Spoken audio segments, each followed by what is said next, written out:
ਅਗਰ ਅਸੀਂ ਐਮਐਸਪੀ ਹਟਾਉਣੀ ਹੁੰਦੀ ਤਾਂ ਸਵਾਮੀਨਾਥਨ ਕਮੇਟੀ ਦੀ ਰਿਪੋਰਟ ਲਾਗੂ ਹੀ ਕਿਉਂ ਕਰਦੀ। ਸਾਡੀ ਸਰਕਾਰ ਐਮਐਸਪੀ ਨੂੰ ਲੈ ਕੇ ਇੰਨੀ ਗੰਭੀਰ ਹੈ ਕਿ ਹਰ ਵਾਰ ਬਿਜਾਈ ਤੋਂ ਪਹਿਲਾਂ ਐਮਐਸਪੀ ਦਾ ਐਲਾਨ ਕਰ ਦਈਏ। ਅਗਰ ਕਾਨੂੰਨ ਲਾਗੂ ਹੋਣ ਦੇ ਬਾਅਦ ਵੀ ਐਮਐਸਪੀ ਦਾ ਐਲਾਨ ਹੋਇਆ ਹੈ, ਐਮਐਸਪੀ ਰਾਹੀਂ ਖਰੀਦ ਹੋਈ ਹੈ, ਉਹਨਾਂ ਮੰਡੀਆਂ ਵਿੱਚ ਹੋਈ ਹੈ, ਤਾਂ ਕੋਈ ਸਮਝਦਾਰ ਇਸ ਨੂੰ ਮੰਨੇਗਾ ਕਿ ਐਮਐਸਪੀ ਬੰਦ ਹੋ ਜਾਵੇਗੀ। ਇਸ ਲਈ ਮੈਂ ਕਹਿੰਦਾ ਕਿ ਇਸ ਤੋਂ ਵੱਡਾ ਕੋਈ ਝੂਠ ਨਹੀਂ ਹੋ ਸਕਦਾ, ਇਸ ਤੋਂ ਵੱਡਾ ਕੋਈ ਛੜਯੰਤਰ ਨਹੀਂ ਹੋ ਸਕਦਾ। ਇਸ ਲਈ ਮੈਂ ਦੇਸ਼ ਦੇ ਹਰੇਕ ਕਿਸਾਨ ਨੂੰ ਵਿਸ਼ਵਾਸ ਦਿਵਾਉਣਾ ਕਿ ਜਿਵੇਂ ਪਹਿਲਾਂ ਐਮਐਸਪੀ ਦਿੱਤੀ ਜਾਂਦੀ ਸੀ, ਉਸੇ ਤਰ੍ਹਾਂ ਹੀ ਦਿੱਤੀ ਜਾਂਦੀ ਰਹੇਗੀ। ਐਮਐਸਪੀ ਬੰਦ ਨਹੀਂ ਹੋਵੇਗੀ ਤੇ ਨਾ ਹੀ ਖਤਮ ਹੋਏਗੀ। ਪਿਛਲੀ ਸਰਕਾਰ ਦੇ ਸਮੇਂ ਕਣਕ ਦੀ ਐਮਐਸਪੀ 1400 ਰੁਪਏ ਪ੍ਰਤੀ ਕੁਇੰਟਲ ਸੀ। ਸਾਡੀ ਸਰਕਾਰ ਕਣਕ ਦੀ 1975 ਰੁਪਏ ਪ੍ਰਤੀ ਕੁਇੰਟਲ ਐਮਐਸਪੀ ਦੇ ਰਹੀ ਹੈ। ਪਿਛਲੀ ਸਰਕਾਰ ਸਮੇਂ ਝੋਨੇ ਤੇ ਐਮਐਸਪੀ 1310 ਰੁਪਏ ਪ੍ਰਤੀ ਕੁਇੰਟਲ ਸੀ। ਸਾਡੀ ਸਰਕਾਰ ਪ੍ਰਤੀ ਕੁਇੰਟਲ ਝੋਨੇ ਤੇ ਤਕਰੀਬਨ 1870 ਰੁਪਏ ਐਮਐਸਪੀ ਦੇ ਰਹੀ ਹੈ। ਪਿਛਲੀ ਸਰਕਾਰ ਦੇ ਸਮੇਂ ਜਵਾਰ ਤੇ ਐਮਐਸਪੀ 1520 ਰੁਪਏ ਪ੍ਰਤੀ ਕੁਇੰਟਲ ਸੀ। ਸਾਡੀ ਸਰਕਾਰ ਜਵਾਰ ਤੇ ਪ੍ਰਤੀ ਕੁਇੰਟਲ 2640 ਰੁਪਏ ਐਮਐਸਪੀ ਦੇ ਰਹੀ ਹੈ। ਪਿਛਲੀ ਸਰਕਾਰ ਦੇ ਸਮੇਂ ਮਸਰ ਦੀ ਦਾਲ ਤੇ ਐਮਐਸਪੀ 2950 ਰੁਪਏ ਸੀ। ਸਾਡੀ ਸਰਕਾਰ ਪ੍ਰਤੀ ਕੁਇੰਟਲ ਮਸਰ ਦਾਲ ਤੇ 5100 ਰੁਪਏ ਐਮਐਸਪੀ ਦੇ ਰਹੀ ਹੈ। ਪਿਛਲੀ ਸਰਕਾਰ ਦੇ ਸਮੇਂ ਛੋਲਿਆਂ ਤੇ ਐਮਐਸਪੀ 3100 ਰੁਪਏ ਸੀ। ਸਾਡੀ ਸਰਕਾਰ ਹੁਣ ਛੋਲਿਆਂ ਤੇ ਪ੍ਰਤੀ ਕੁਇੰਟਲ 5100 ਰੁਪਏ ਐਮਐਸਪੀ ਦੇ ਰਹੀ ਹੈ। ਪਿਛਲੀ ਸਰਕਾਰ ਤੂਰ ਦਾਲ ਤੇ ਐਮਐਸਪੀ 4300 ਰੁਪਏ ਪ੍ਰਤੀ ਕੁਇੰਟਲ ਦਿੰਦੀ ਸੀ। ਸਾਡੀ ਸਰਕਾਰ ਤੂਰ ਦਾਲ ਤੇ ਪ੍ਰਤੀ ਕੁਇੰਟਲ 6000 ਰੁਪਏ ਐਮਐਸਪੀ ਦੇ ਰਹੀ ਹੈ। ਪਿਛਲੀ ਸਰਕਾਰ ਸਮੇਂ ਮੂੰਗੀ ਦਾਲ ਤੇ ਐਮਐਸਪੀ 4500 ਰੁਪਏ ਪ੍ਰਤੀ ਕੁਇੰਟਲ ਸੀ। ਸਾਡੀ ਸਰਕਾਰ ਮੂੰਗੀ ਦਾਲ ਤੇ ਤਕਰੀਬਨ 7200 ਰੁਪਏ ਐਮਐਸਪੀ ਦੇ ਰਹੀ। ਸਾਥੀਓ, ਇਹ ਇਸ ਗੱਲ ਦਾ ਸਬੂਤ ਹੈ ਕਿ ਸਾਡੀ ਸਰਕਾਰ ਐਮਐਸਪੀ ਨੂੰ ਸਮੇਂ ਤੇ ਵਧਾਉਣ ਲਈ ਕਿੰਨਾ ਧਿਆਨ ਦੇ ਰਹੀ ਹੈ। ਐਮਐਸਪੀ ਵਧਾਉਣ ਦੇ ਨਾਲ ਹੀ ਸਰਕਾਰ ਦਾ ਜ਼ੋਰ ਇਸ ਗੱਲ ਤੇ ਵੀ ਹੈ ਕਿ ਜ਼ਿਆਦਾ ਤੋਂ ਜ਼ਿਆਦਾ ਅਨਾਜ ਦੀ ਖਰੀਦਾਰੀ ਐਮਐਸਪੀ ਤੇ ਕੀਤੀ ਜਾਵੇ। ਪਿਛਲੀ ਸਰਕਾਰ ਨੇ ਆਪਣੇ 5 ਸਾਲਾਂ ਵਿੱਚ ਕਿਸਾਨਾਂ ਤੋਂ ਲਗਭਗ 1700 ਲੱਖ ਮੀਟ੍ਰਿਕ ਟਨ ਝੋਨਾ ਖਰੀਦਿਆ ਸੀ। ਸਾਡੀ ਸਰਕਾਰ ਨੇ ਆਪਣੇ 5 ਸਾਲਾਂ ਦੌਰਾਨ 3000 ਲੱਖ ਮੀਟ੍ਰਿਕ ਟਨ ਝੋਨਾ ਕਿਸਾਨਾਂ ਤੋਂ ਐਮਐਸਪੀ ਤੇ ਖਰੀਦਿਆ, ਕਰੀਬ ਦੁਗਣਾ। ਪਿਛਲੀ ਸਰਕਾਰ ਨੇ ਆਪਣੇ 5 ਸਾਲਾਂ ਵਿੱਚ ਕਰੀਬ 4.25 ਲੱਖ ਤਿਲਹਣ ਖਰੀਦਿਆ ਸੀ। ਸਾਡੀ ਸਰਕਾਰ ਨੇ ਆਪਣੇ 5 ਸਾਲਾਂ ਵਿੱਚ 26 ਲੱਖ ਮੀਟ੍ਰਿਕ ਟਨ ਤੋਂ ਜ਼ਿਆਦਾ ਐਮਐਸਪੀ ਰਾਹੀਂ ਖਰੀਦਿਆ। 2014 ਤੋਂ ਪਹਿਲਾਂ ਦੇ 5 ਸਾਲਾਂ ਵਿੱਚ ਸਿਰਫ 1.5 ਲੱਖ ਮੀਟ੍ਰਿਕ ਟਨ ਦਾਲ ਹੀ ਕਿਸਾਨਾਂ ਤੋਂ ਖਰੀਦੀ ਗਈ। ਸਾਡੀ ਸਰਕਾਰ ਨੇ ਕਿਸਾਨਾਂ ਤੋਂ ਪਹਿਲੇ ਦੇ ਮੁਕਾਬਲੇ 112 ਲੱਖ ਮੀਟ੍ਰਿਕ ਟਨ ਦਾਲ 112 ਲੱਖ ਮੀਟ੍ਰਿਕ ਟਨ ਦਾਲ ਐਮਐਸਪੀ ਤੇ ਖਰੀਦੀ ਹੈ। ਸੋਚੋ, 1.5 ਲੱਖ ਉਹਨਾਂ ਦੇ ਜ਼ਮਾਨੇ ਤੋਂ ਅਸੀਂ ਸਿੱਧਾ 112 ਲੱਖ ਟਨ ਤੇ ਲੈ ਕੇ ਗਏ ਹਾਂ।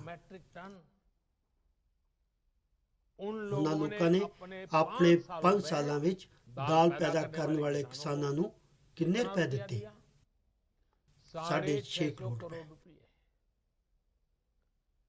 ਸਾਡੀ ਸਰਕਾਰ ਨੇ ਕੀ ਦਿੱਤਾ? ਅਸੀਂ ਕਰੀਬ 50,000 ਕਰੋੜ ਰੁਪਏ ਦਾਲ ਪੈਦਾ ਕਰਨ ਵਾਲੇ ਕਿਸਾਨਾਂ ਨੂੰ ਦਿੱਤਾ ਹੈ।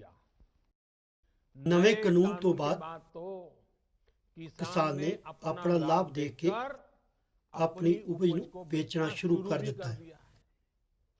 ਹਾਲ ਹੀ ਵਿੱਚ ਇੱਕ ਜਗ੍ਹਾ ਤੇ ਝੋਨਾ ਪੈਦਾ ਕਰਨ ਵਾਲੇ ਕਿਸਾਨਾਂ ਨੇ ਮਿਲ ਕੇ ਇੱਕ ਚੌਲ ਕੰਪਨੀ ਨਾਲ ਸਮਝੌਤਾ ਕੀਤਾ ਹੈ, ਜਿਸ ਨਾਲ ਉਹਨਾਂ ਦੀ ਆਮਦਨ 20% ਵਧੀ ਹੈ। ਇੱਕ ਹੋਰ ਜਗ੍ਹਾ ਆਲੂ ਪੈਦਾ ਕਰਨ ਵਾਲੇ 1000 ਕਿਸਾਨਾਂ ਨੇ ਮਿਲ ਕੇ ਇੱਕ ਕੰਪਨੀ ਨਾਲ ਸਮਝੌਤਾ ਕੀਤਾ ਹੈ। ਇਸ ਕੰਪਨੀ ਨੇ ਉਹਨਾਂ ਨੂੰ ਲਾਗਤ ਤੋਂ 35% ਤੋਂ ਜ਼ਿਆਦਾ ਦੀ ਗਰੰਟੀ ਦਿੱਤੀ ਹੈ।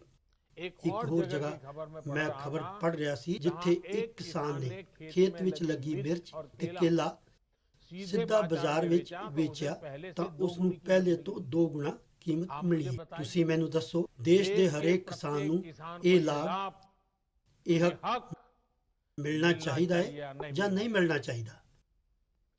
ਕਿਸਾਨਾਂ ਨੂੰ ਕੇਵਲ ਮੰਡੀਆਂ ਵਿੱਚ ਬੰਦ ਕੇ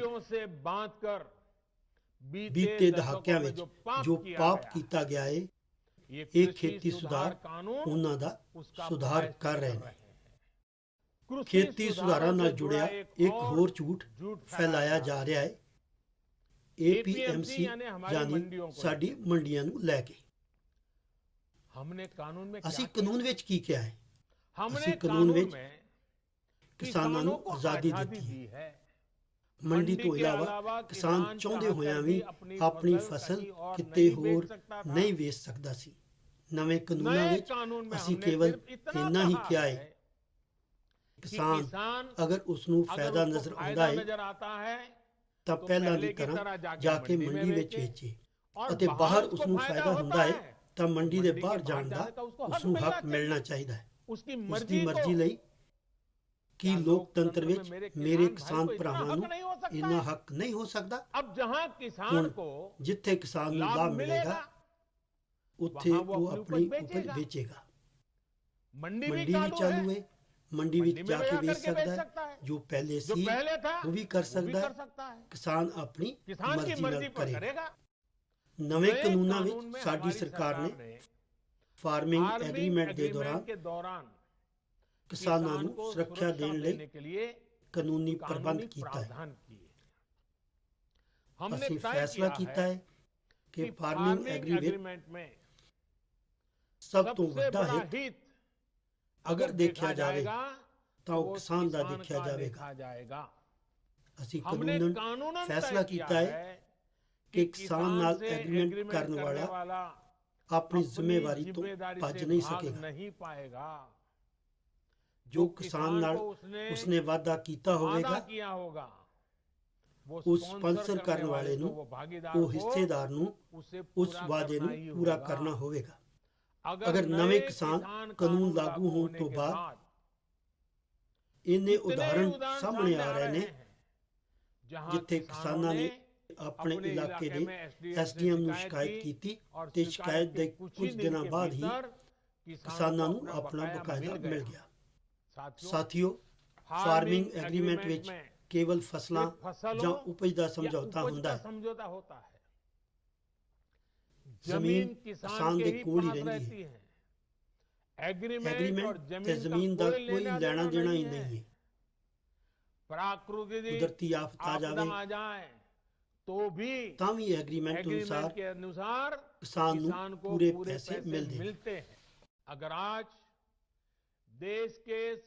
ਅਗਰ ਅੱਜ ਦੇਸ਼ ਦੇ ਸਾਰੇ ਰਾਜਨੀਤਿਕ ਦਲਾਂ ਦੇ ਪੁਰਾਣੇ ਘੋਸ਼ਣਾ ਪੱਤਰ ਦੇਖੇ ਜਾਣ, ਉਹਨਾਂ ਦੇ ਪੁਰਾਣੇ ਬਿਆਨ ਸੁਣੇ ਜਾਣ, ਪਹਿਲਾਂ ਜੋ ਦੇਸ਼ ਦੀ ਖੇਤੀ ਵਿਵਸਥਾ ਸੰਭਾਲ ਰਹੇ ਸੀ, ਇਹਨਾਂ ਮਹਾਨ ਵਿਅਕਤੀਆਂ ਦੀਆਂ ਚਿੱਠੀਆਂ ਦੇਖੀਆਂ ਜਾਣ, ਤਾਂ ਅੱਜ ਜੋ ਖੇਤੀ ਸੁਧਾਰ ਹੋਏ ਨੇ ਉਹ ਉਹਨਾਂ ਤੋਂ ਅਲੱਗ ਨਹੀਂ ਹੈ।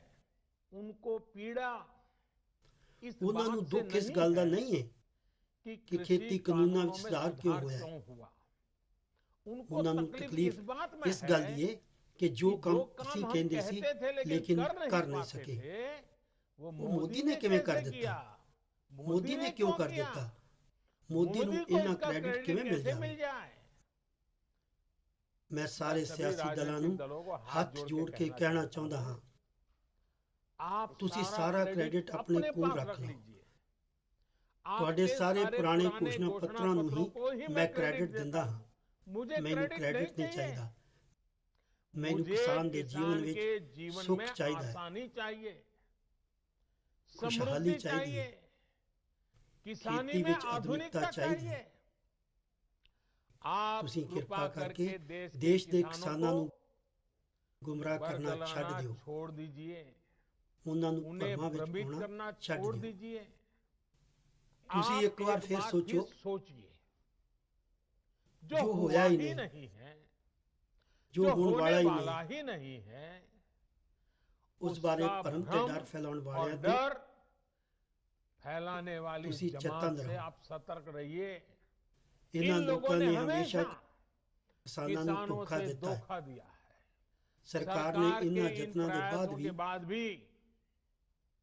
ਅਗਰ ਕਿਸੇ ਨੂੰ ਕੋਈ ਸ਼ੱਕ ਹੈ ਤਾਂ ਅਸੀਂ ਸਿਰ ਝੁਕਾ ਕੇ ਕਿਸਾਨ ਭਰਾਵਾਂ ਦੇ ਸਾਹਮਣੇ ਹੱਥ ਜੋੜ ਕੇ ਬਹੁਤ ਹੀ ਨਿਮਰਤਾ ਨਾਲ ਦੇਸ਼ ਦੇ ਕਿਸਾਨਾਂ ਦੇ ਹਿੱਤ ਵਿੱਚ ਉਹਨਾਂ ਦੀ ਚਿੰਤਾ ਦਾ ਨਿਵਾਰਨ ਕਰਨ ਲਈ ਹਰ ਮੁੱਦੇ ਤੇ ਗੱਲਬਾਤ ਕਰਨ ਲਈ ਤਿਆਰ ਹਾਂ। ਦੇਸ਼ ਦਾ ਕਿਸਾਨ, ਦੇਸ਼ ਦੇ ਕਿਸਾਨਾਂ ਦਾ ਹਿੱਤ ਸਾਡੇ ਲਈ ਸਰਵਉੱਚ ਤਰਜੀਹਾਂ ਵਿੱਚੋਂ ਇੱਕ ਹੈ।